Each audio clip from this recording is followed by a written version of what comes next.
folks, இது உங்கள் சாலை நிசாம் Wagonzone கார் ஒர்க் ஷாப்லேருந்து. ரிகார்டிங் இந்த வீடியோ பார்த்தீங்கன்னா ஒரு சின்ன டிப்ஸு. இப்போ இருக்கிற சுச்சுவேஷனில் நம்ம ரெகுலராக கார் யூஸ் பண்ணிகிட்டு இருக்கோம். அதில் சின்ன சின்ன மிஸ்டேக்ஸ் பண்ணுறோம். அது கொஞ்சம் பெரிய ப்ராப்ளம் ஆகிடுது. அதில் ஒன் ஆஃப் த டிப்ஸ் பார்த்தீங்கன்னா, நீங்கள் எப்போயுமே ரெகுலராக கார் ஸ்டார்ட் பண்ணும்போது, ஃபார் எக்ஸாம்பிள் நான் இப்போ வீடியோ காட்டுறேன் உங்களுக்கு. நிறைய பேர் கார் ஸ்டார்ட் பண்ணும்போது பார்த்தீங்கன்னா ஏசி ஆனில் வச்சுட்டு தான் நீங்கள் ஸ்டார்ட் பண்ணுறோம் பை மிஸ்டேக்காக.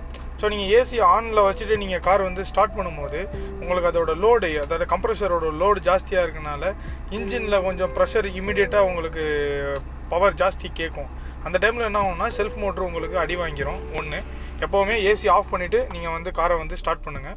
ரெண்டாவது விஷயம் கார் சம்டைம்ஸ் நீங்கள் ஸ்டார்ட்டில் இருக்கிறது தெரியாமல் நீங்கள் என்ன பண்ணுறீங்கன்னா, இப்போ கார் இப்போது ஆஃபில் இருக்குன்னா ஒரு சிங்கிள் ட்ரிப்பில் நீங்கள் ஸ்டார்ட் பண்ணிடணும், அவ்வளோதான்.